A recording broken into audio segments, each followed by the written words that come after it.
online with Amber the Internet Guy. Stream it today on your favorite podcast platforms. This podcast focuses on entrepreneurs and business owners, helping them become more successful in conducting their business on the web without being stuck with technology, getting a headache, pulling their hairs out, or buying expensive software. Yes, this is a new season, and we're in 2025 in October, and that's the start of the new season. Season 4 is starting at the end of 2025, and I'm really sorry that I haven't been more active and haven't been interviewing more people. Life got on the way, business got on the way, things are going well, but I got extremely busy, and I'm sorry about that. I intend to follow through and continue during 2026 and so on. One thing though, I didn't completely leave you with nothing. I started the new mini-series, which is called Web Tips for Entrepreneurs.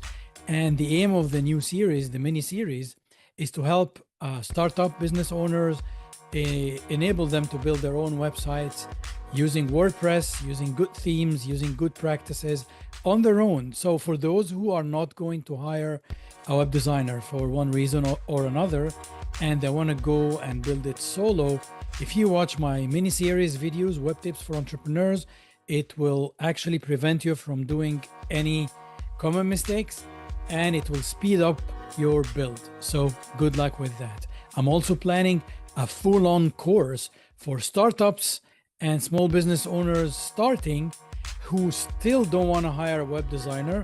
I don't know why you wouldn't want to hire a web designer, but the aim is to help you build it correctly from the first time, to help you build a fully functional, professional looking website from the get-go in 1 weekend max. That's it, like in a few hours.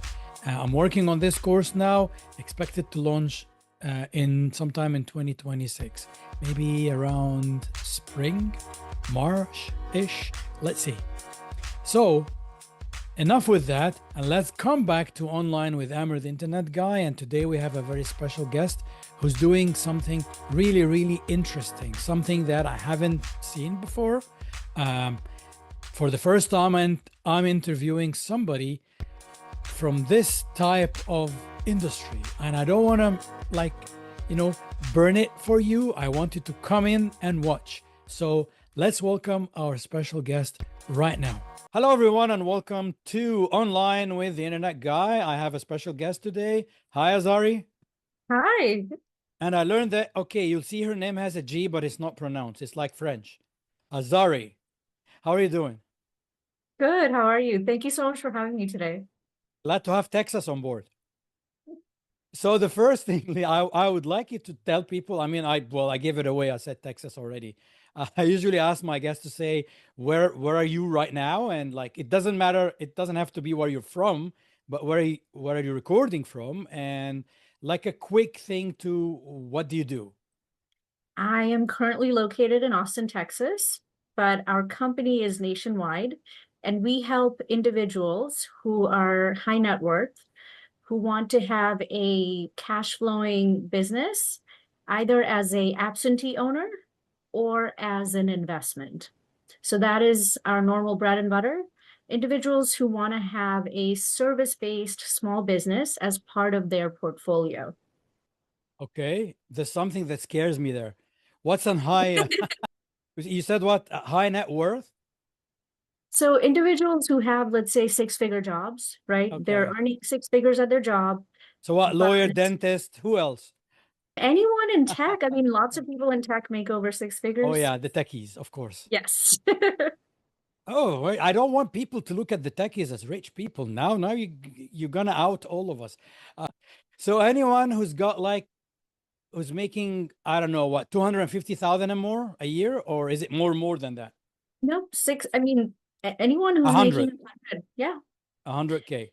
Anyone who has a portfolio of investments that they're managing, anyone that wants to have other things in their portfolio outside of stocks and the usual EFTs. Okay. And because service-based businesses are cash flowing, it's businesses that generate revenue every month. It's relatively stable, which we can't say about stocks. For tech. for tech.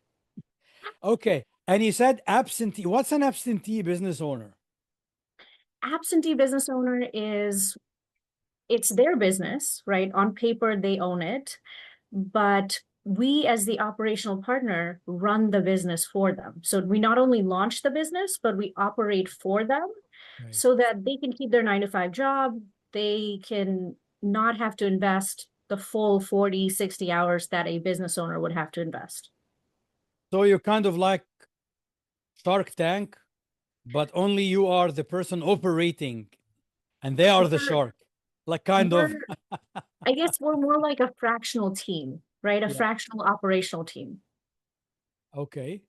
So I had a quick look at your site and some of your posts on social media, and it kind of I had lots of questions, so that's why we're Go here. for it.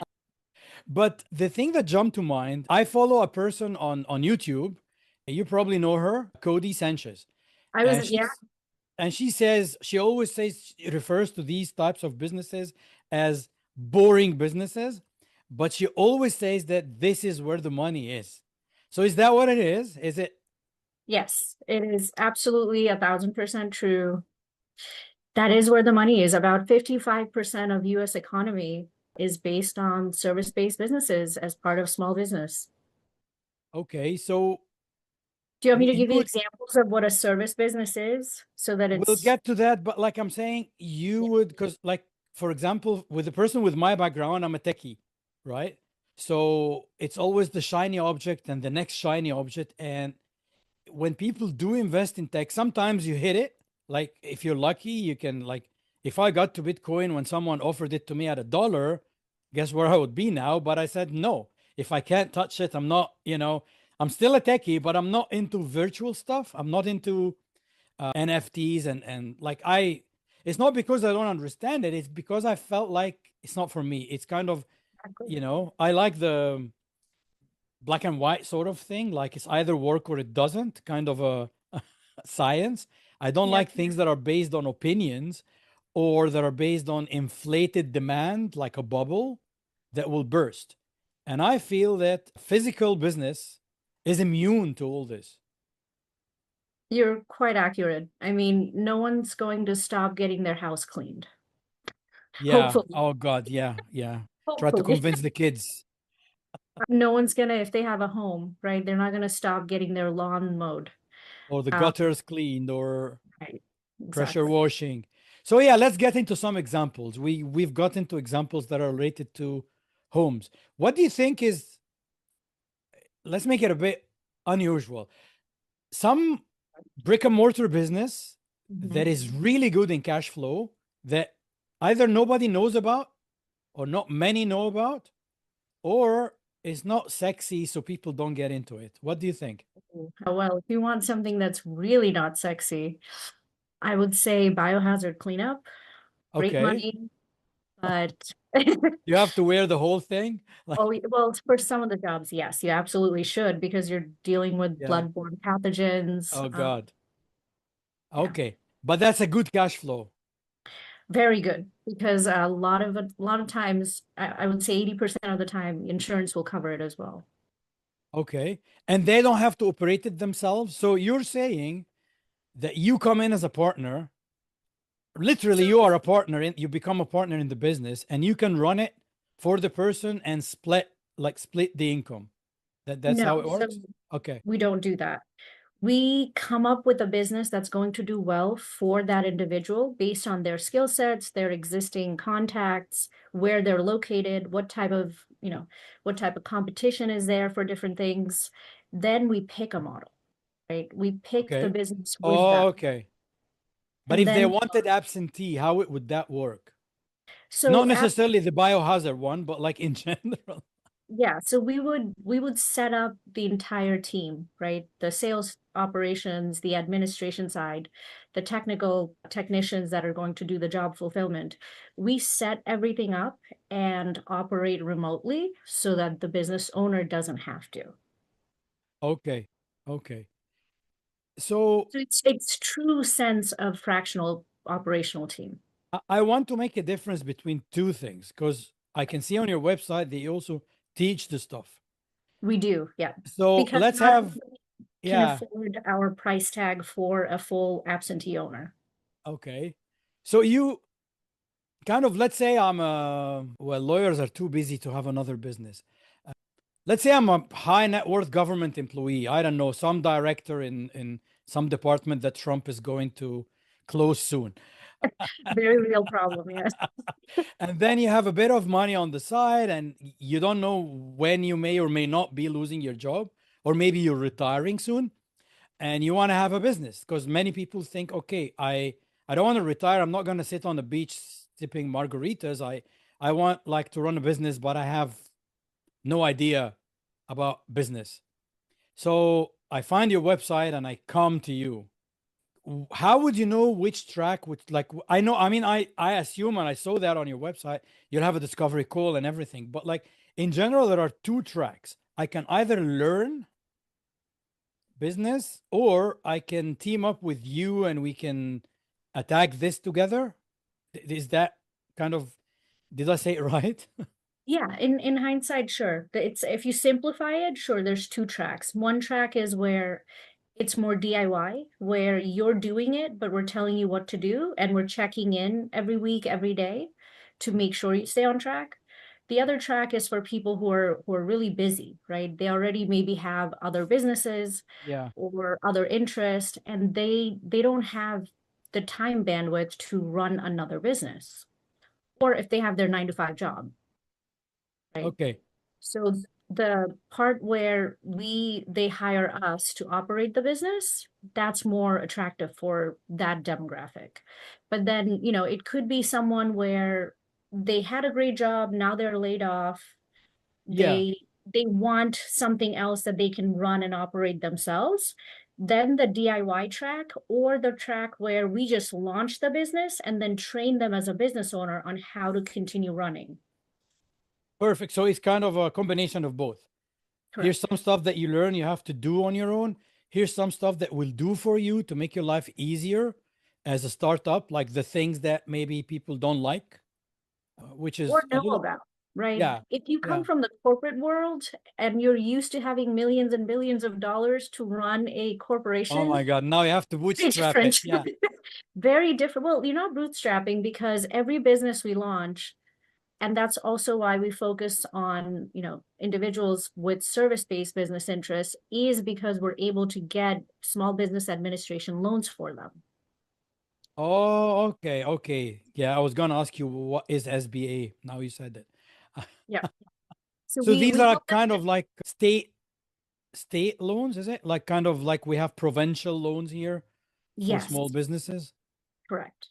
So if you're in a certain industry that the state deems they need more people doing that, they kind of give you a bit of money. Up to 5 million. Wow. I got to move to Texas, man. Well, it's not just Texas, anywhere in the US. Perfect. Yeah. So I come to you out of my cushy government job and I say, I'm thinking of starting a business. I don't have a lot of cash, but I have some. Maybe I have, I don't know, 50K aside. And I mean, I've been offered franchises before. So when I Mm. moved in from the Middle East, my last job before coming to Canada and becoming Canadian, I was in Dubai. And the moment Love everyone hears the word Dubai, they think I'm loaded. So I got so I got offered different types of franchises. My biggest problem was there's some obscure franchises that no one heard about, and they want 75K as a start, plus Mm. some annual fee, plus whatever. Monthly And fee production. or monthly, yeah. And like if you're not McDonald's or Starbucks or Tim Hortons, it's like, who the hell are you to take 75? I mean, I know that these big guys don't take 75, they take more, but it's kind of their business model brings the money from day one. So your return on investment is there. But like if I'm gonna be like you even asked them the question, how are you marketing your brand? Silence in the room. It's like, so you expect me to pay you to take your brand, which I don't own, and locally expand it in my market, and I'm the one paying you? Like, it's, I don't know, it blew my mind. Yeah, I, I'm, I have fallen trap to that as well in the past. And that is one of the biggest propellers as to why I do what I do today. Because I did buy into a franchise where I did pay that upfront fee. And in the beginning, they sell you such a pretty rosy picture. Oh, we have manuals. Yeah, Take the they try. PDFs and you're on your own. Like, Literally, it was literally me paying them over six figures, right? And I had nothing other than checklist of go get this vendor, pay that other vendor. I'm like, what did I pay you for exactly? yeah. Where did that money go? It went nowhere. It went to the fact that they allow you to use their logo, which nobody usually knows But about nobody anymore. knows about you. It's like your brand doesn't bring money. There's no equity in your No, brand. Why would I invest in it?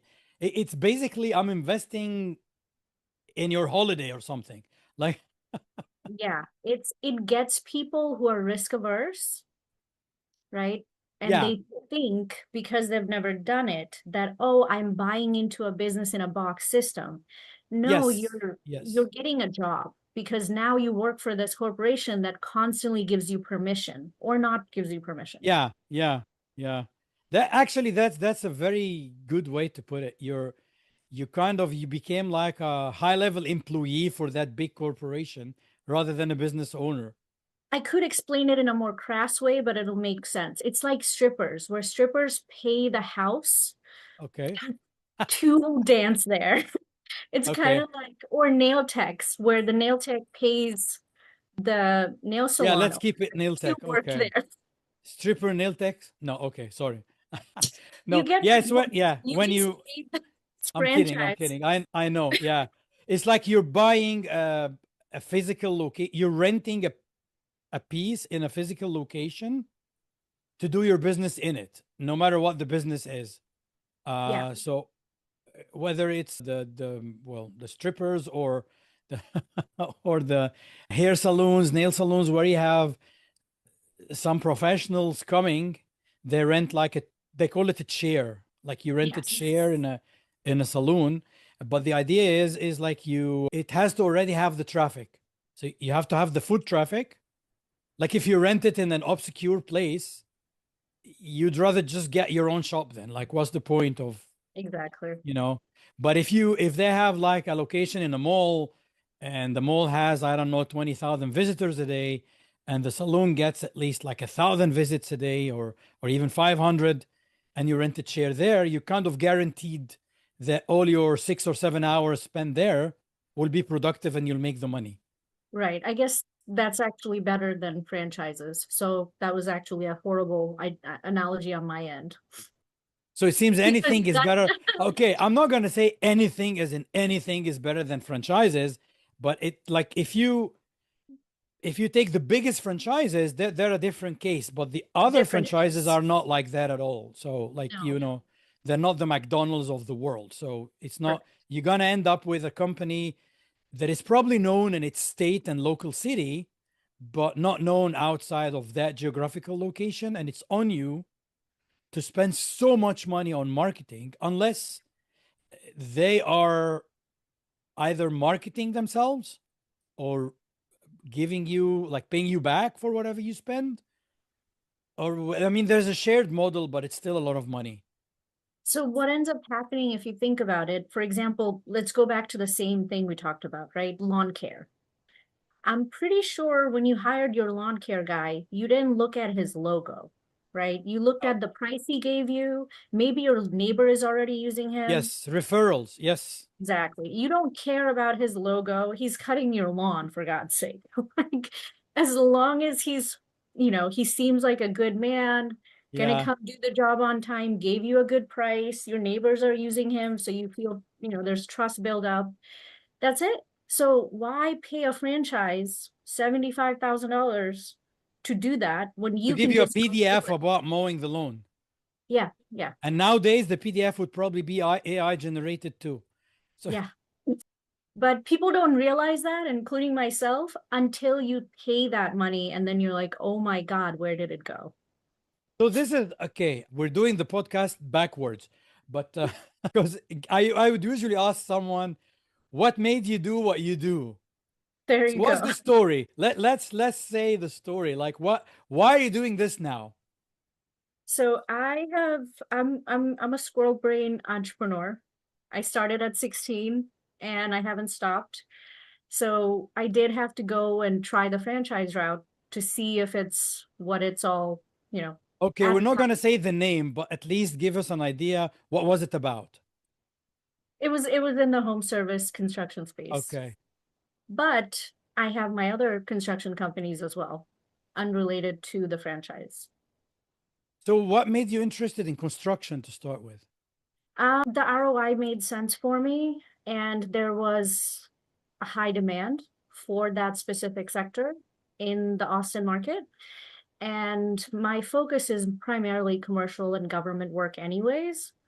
So I look at what job bids are out first rather than start a company. It's more looking for where there's a job and then creating a company that can support that job. To Did serve that as the make job. sense? Yeah, Correct. it makes perfect sense.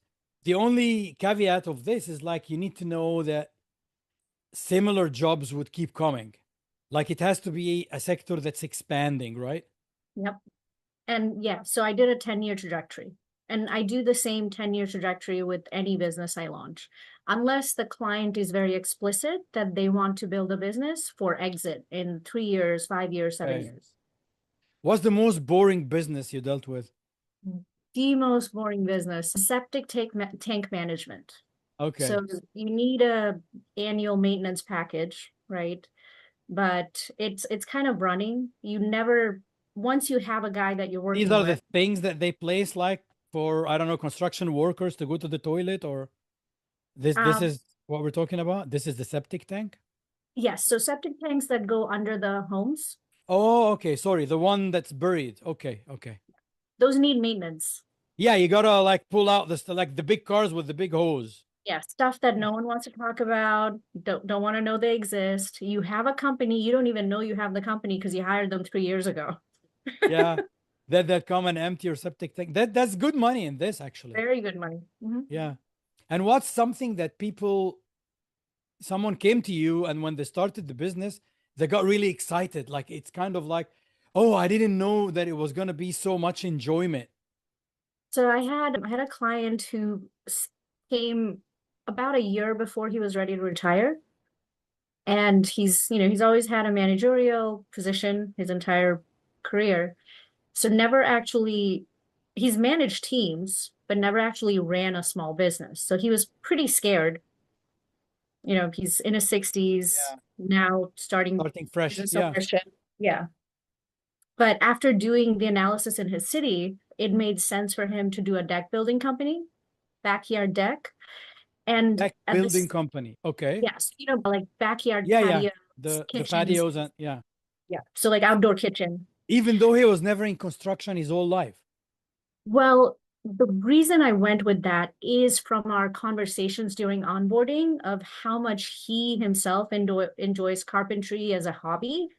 Okay. So combining where there's a demand with something that he naturally likes to do, it seemed like the right choice to go with. Okay. What And happened? he absolutely loves it. Absolutely loves it. How long ago did he start? About 19 months. Okay. And I would assume now that he's probably his phone doesn't stop ringing, right? Like No, I mean, everyone wants a deck or a patio, especially when you have good weather. yeah, so in his location, he's doing really well. And what ends up happening with most home service businesses is after about 12 months, most of your steady clients are referrals, right? Yes. Yes. Because people who go to your house and you have a great backyard kitchen, they're going to ask you who got it done for you, or you're going to brag about it. Yeah. Yeah. Because why else have a Sunday barbecue if you can't brag about your new kitchen? Of course.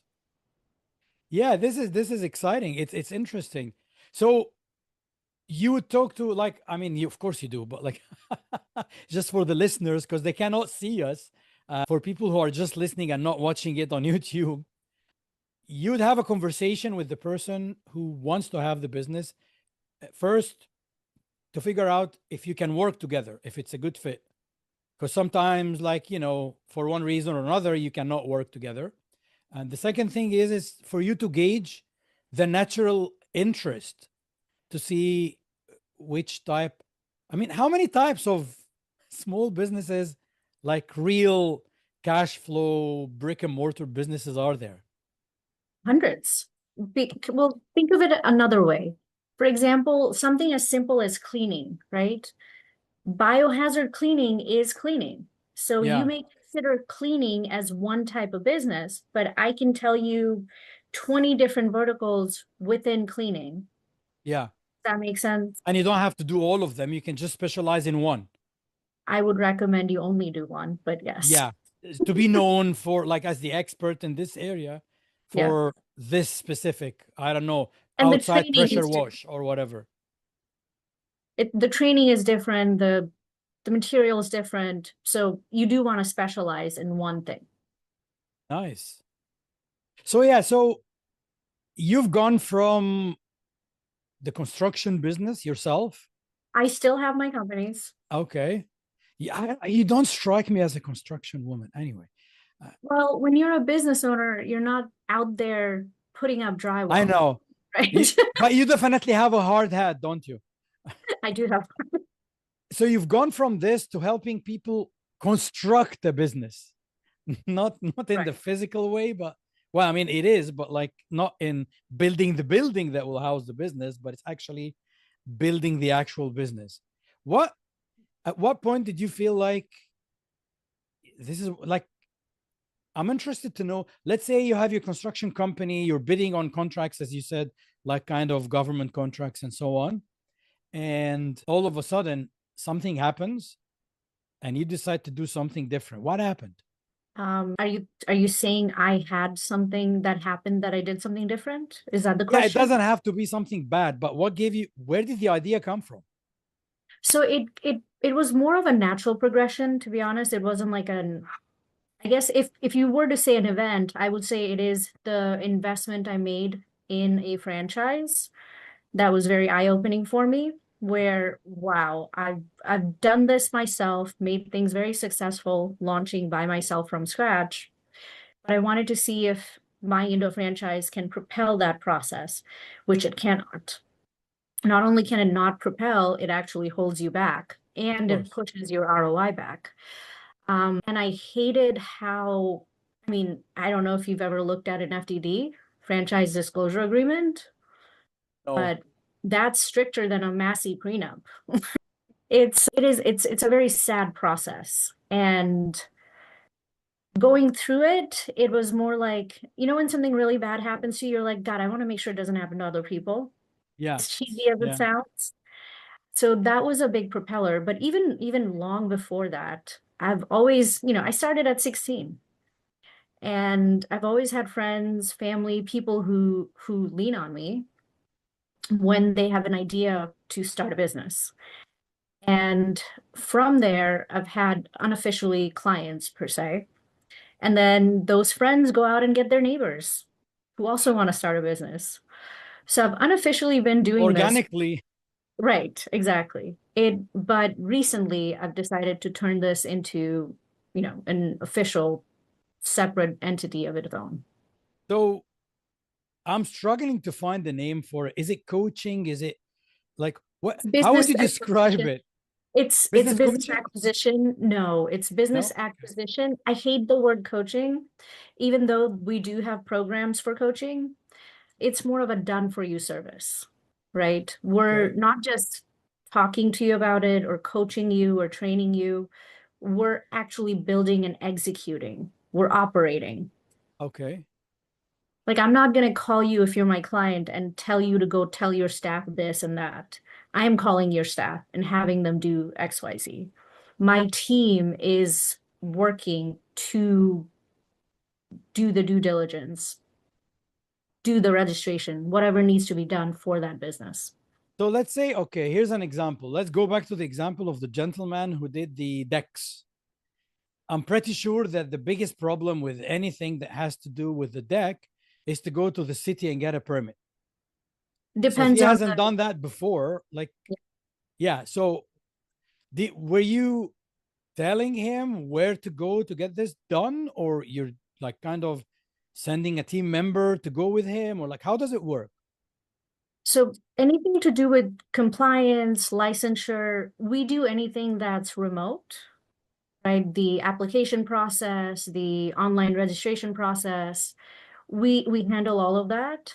But if there's a part where they want to see the physical business owner in person, and for a lot of licensure, you do have to. A lot of licensure actually comes with an exam that you have to pass as well, depending on the Yeah, industry. you don't want to build something that will fall.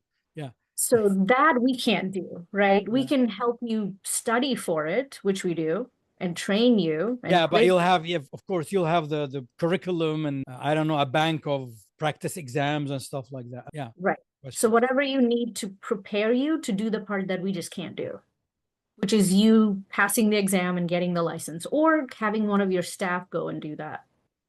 And I'm assuming that this is why it's really important when you talk with the person for the first time or first couple of times to nail which business will suit them the most, because you don't want them to start something that they will later on not like.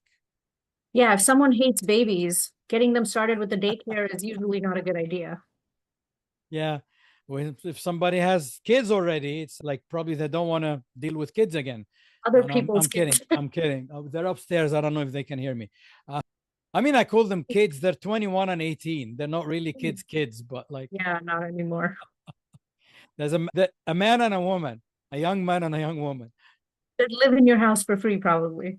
Yeah. Yeah. Oh God. Yeah. Don't get me started on the cost of living in.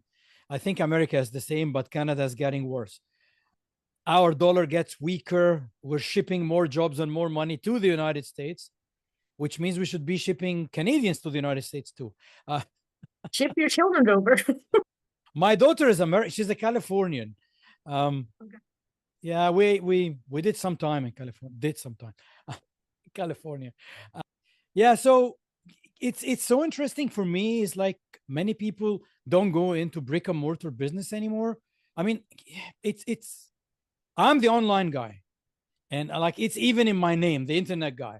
But I always tell people technology is not a magic solution. It's not a magic bullet or a magic pill. Things will have to happen offline in order for your business to take off. And earlier, before we started recording for the podcast, we were discussing things like SEO and conversions and stuff like that. And the problem, in my opinion, that most people they fall for the SEO scam. And I'm not saying that every SEO agency is a scammer, but there's a SEO itself can be useful or can be a scam, even if you're dealing with a good agency who know what they're doing. Because the problem is most business owners don't know what they want out of it. It's kind of, they don't know what to measure. When you don't know what to measure, you will not know if it's a success or a failure. So most of these marketing companies, they'll just give you a report with all these numbers and jargons, and you're like, oh, I guess I paid 500 a month for SEO, and I guess it's working because this page has a lot of numbers. Like, Yes, you have exactly. You no see, you idea. see something there. It's funny Like, because it's kind of there are some companies who exactly know what they're doing, and then they can give you exactly what you're looking for. But these companies are not cheap. So these companies are not the ones that you will hire for $500-600 a month or even $1,000 a month. These Yep. are companies who start at least at 5K monthly, and you have to work with them for 6 to 8 months. Yep. That's not something that a startup can do. And Or a if you small cannot, service business, yeah, right? and if you cannot do that, please do not go and hire the $500 agency in the States or anywhere else in the world. You're not going to get anything worth your $500. What they Nope. usually do, they go and buy ads, and then you end up paying them their $500 and then paying Google another 1,000 or 1,200. And after 3 or 4 months, you realize your business did not increase as a result of this. Yep. So your business increases as a result of what you as a person do offline. So if you're servicing your clients well, if you're getting referrals, I mean, the referral itself can be online on Google My Business or whatever, but it's your relationship offline that results to this referral. So I always tell people, okay, we can build you the best website ever, right? The website is built to convert. But if you're not working to convert, the website alone will not convert. It's kind of, you have to look at it as, okay, you got a bus, you got some people who want to get on the bus to get from point A to point B. It's on you to get on the steering wheel and drive the bus. The bus is not going to drive itself, even if it's a Tesla. It's not going to drive itself safely. Well, I think the other piece people forget is it's a 360 results, right? Yeah. You can't, it's not just SEO, it's not just paid ads, it's not just posting, it's not just business development. It is all of these things, then you see results. And time. Right. You got to add the time, because people, they think Magic this is the pill. problem. Yeah. You get into you get into a contract with digital marketing agency, and the digital marketing agency have their fees, and Google or Facebook or whatever, they have their ad fees as well. And you end up spending, let's say, 8K or 10K, but you want the result in 3 months. Okay, you're not going to get the result that you want in the 3 months unless you're dealing with one of the larger and more expensive agencies, or you're working with Google directly, which they do now, actually. They work with, even with small businesses now. Yeah, Facebook also started doing that very recently, where Yeah, they I think it was a matter of time before they realize how many scammers are out there, and they're making them look bad. Yes, exactly. But here's the thing. Whatever you did there, in whatever work you did with a digital marketing agency, it's not zero. It will help your business, but it's like over a longer period of time. So it's kind of, when people ask me why you don't do SEO, you'll never find the word SEO on my website. I mean, you'll find it as SEO coaching, because I coach. It's natural. You build a new website for a business owner, you want to tell them about what SEO is and what they need to do. And I always tell them, okay, you've got two arms. One is the organic, and one is the advertisement based. So you don't go advertisement based first. You have to do the organic first. So you have to keep posting. And people think, I have nothing to post about. Well, dude, we have it. That's what AI is for. AI is not going to replace you. AI is there for when you have an idea that you want to put on your website, but you're not really sure what to write. So ask AI, give them the main idea, see what it comes back with, take it and edit it. Don't take it and publish it. Take it and edit it yourself. Yeah. But at least it will get you over that first hurdle of, oh, but I don't know what to write. Right. The other thing is, people ask, let's say you're a pizza joint, and then you tell them, oh, you got to post on your blog at least once a week. And they come at you and say, like, what would I post about pizza? Well, you're the expert. Post something. If you don't know, then I'm scared. Yeah, exactly.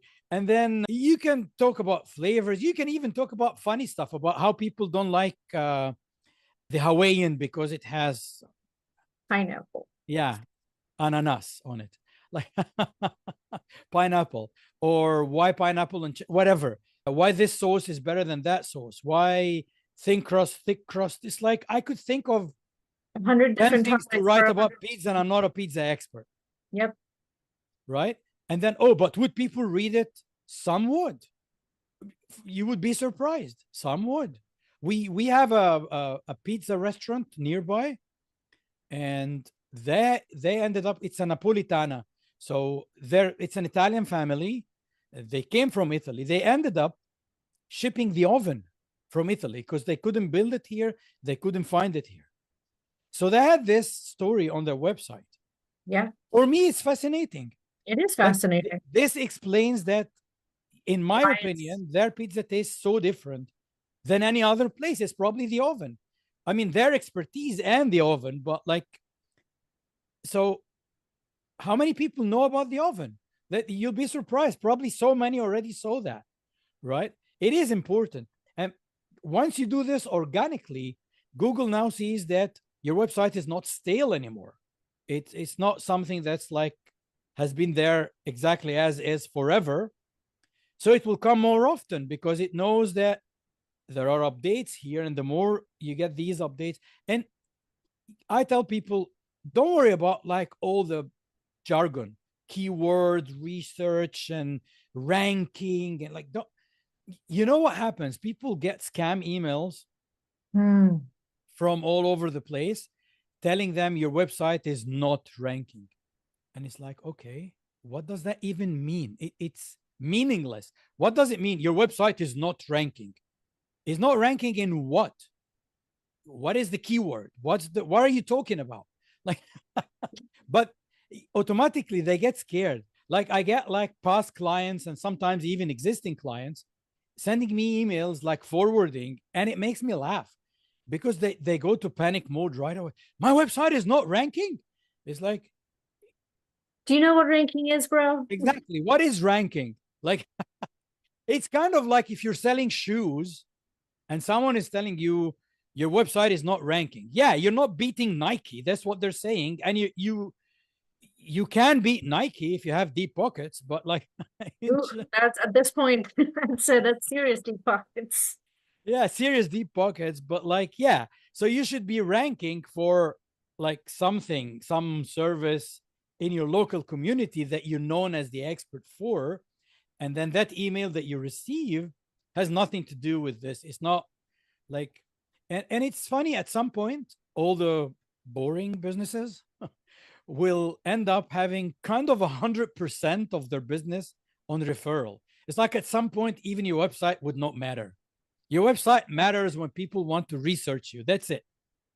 Yeah, Like, with most service businesses, after what I'm normally seeing is after 2 years, we don't need to do any website or social media there. And most small business owners, they have a cap, right? If they're yeah, making 1 million, they're super happy. If they're making 500, they're super happy.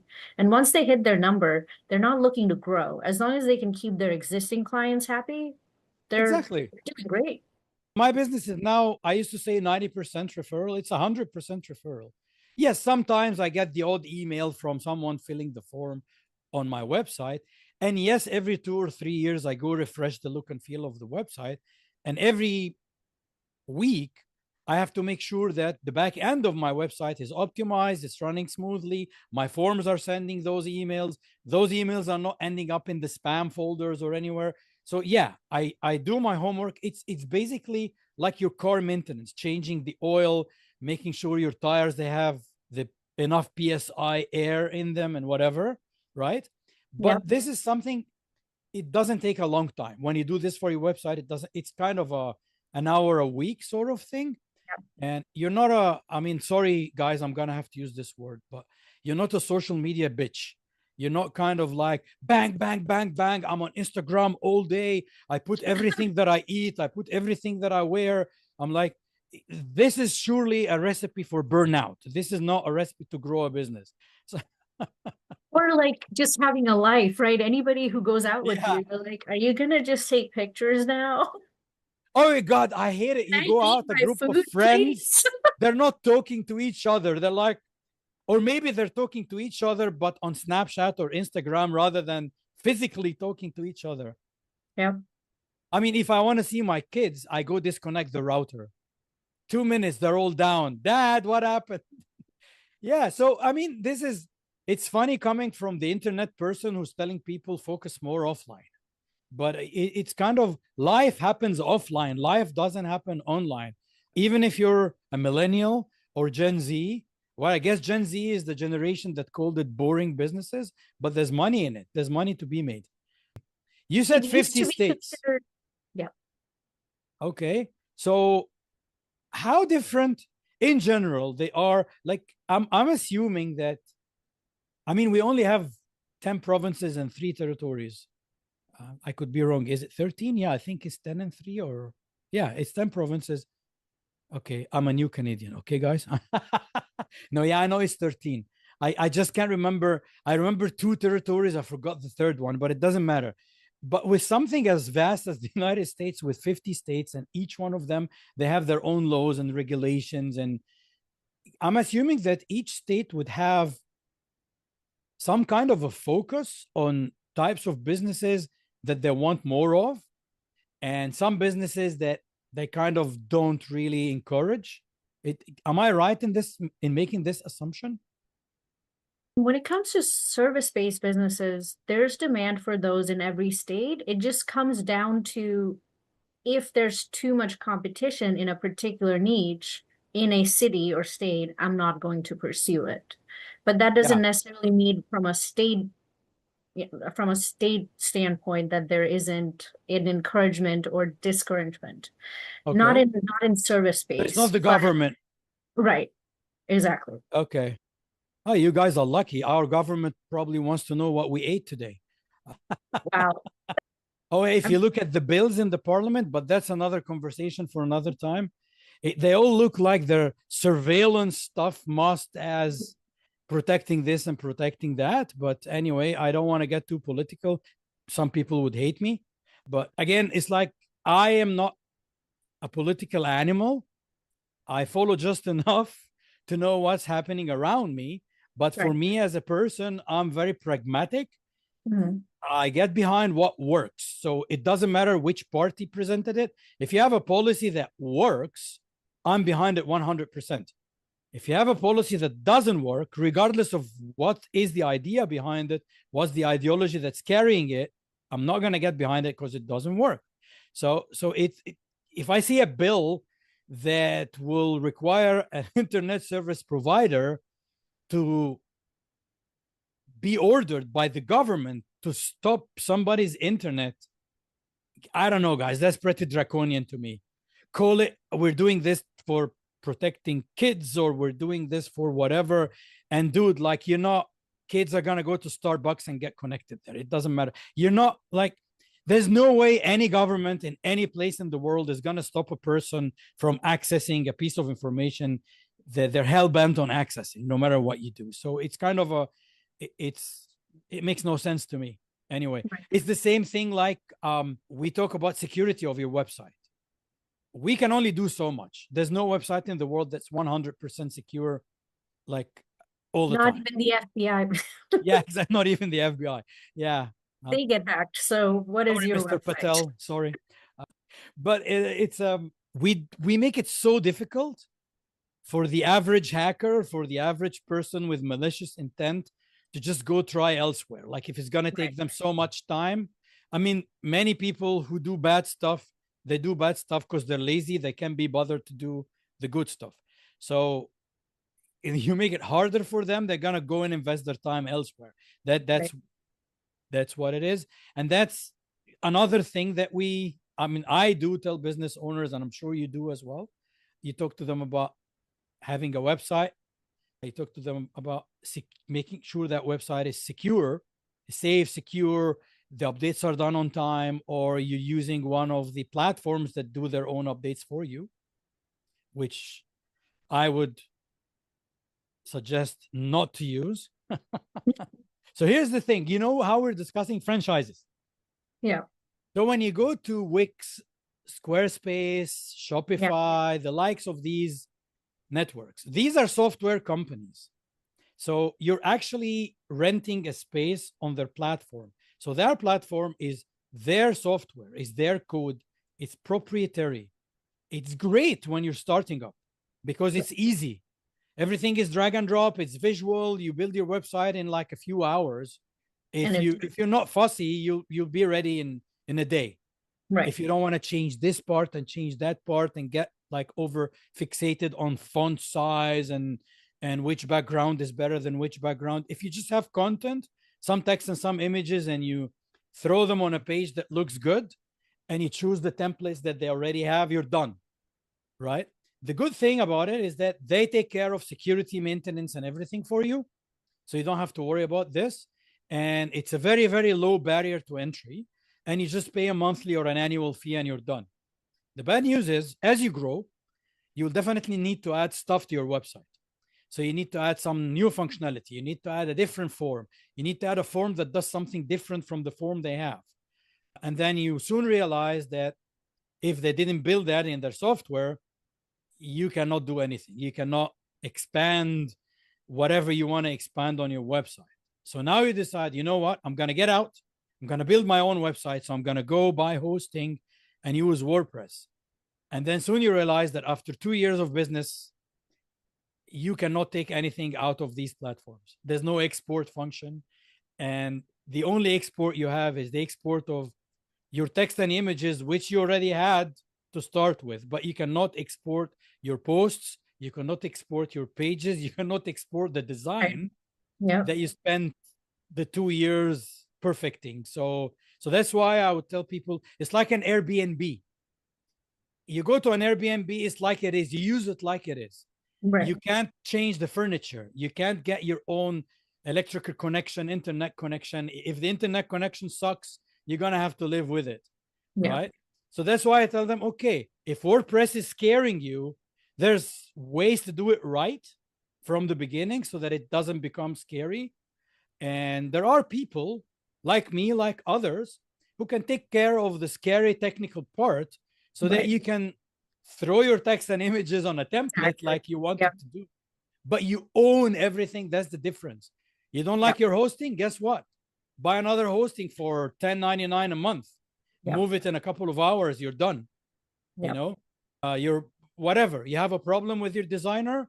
Millions of people work on WordPress every day. Like, you know, your designer ghosted you, which is very, it's a famous thing that I get. That's a thing. I had no idea.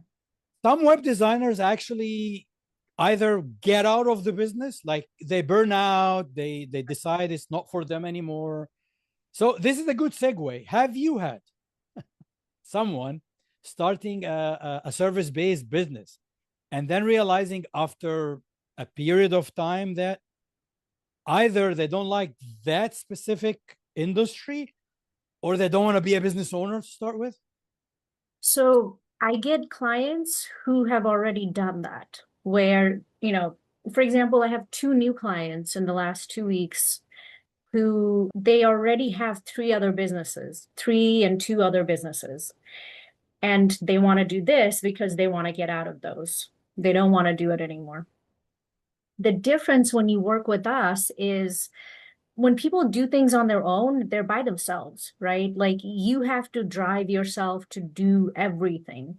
And in the beginning, people have that energy, that mental bandwidth to go and do it. But as time passes, they burn out, or they're so burned out that they have a bad taste for it. They don't want it anymore. But when you do it, it's not just me, right? We have a full team. And everything that somebody would have done or tried to figure out, you know, run around in circles trying to figure out by themselves, getting burned out, they're not doing that with us. And it's a business. So of course you are going to have bad things happen or something happens that wasn't planned. But the difference is you're not doing it yourself. You have a team that puts their head together and figures it out. So your chances of getting burned out are pretty low. I don't know if that answers your question. Yeah, I mean, it's very lonely to be a business owner these days, and the beauty of having it as a service-based business, which is, I mean, I call it brick and mortar, but so many of these services can be done from home because you're the one going to deliver at the client's place. They don't come to your place. You don't even need to have a shop or anything like that. Yeah, or an office. But in my head, it's still called brick and mortar because it's physical. It's not online only. It's a physical service. Like we're going to someone's home or office or building. Yeah. So the beauty of it that you're already meeting people and talking to people. I mean, I hate the reset that happened after COVID, even though that reset pushed everything online. Like I got lots of businesses coming to me to build their e-commerce websites and whatever. Yeah. So, but it made me feel like the year or the 2 years, it was extremely lonely. You have no idea. Yeah. And we came out of it, most of us, we had some scars, some like, and it kind of, there was as if almost that there was a force that we did not see that wanted to close all the mom and pop small businesses here and there, the tailors, the accountants, the little, and you see it if you go to any strip mall, you see like many of the small services that you used to use are gone. Yeah. Right. It could be like higher rent for the shop or whatever. But anyway, so if you have a service-based business, the beauty is you're already out servicing people, talking to people. So you're not alone anymore. Right. Then when you need to do the back end stuff of your business, like bookkeeping, Administration, operations, compliance, whatever, they have you and your team to deal with this.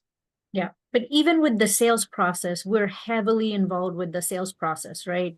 Because sales is the heart of any business. If you don't have money coming in, what are we doing? Yeah, exactly. So even if, even if the business owner, most of the time, we don't have the business owner doing the sales part, right? The estimations or whatever for the job.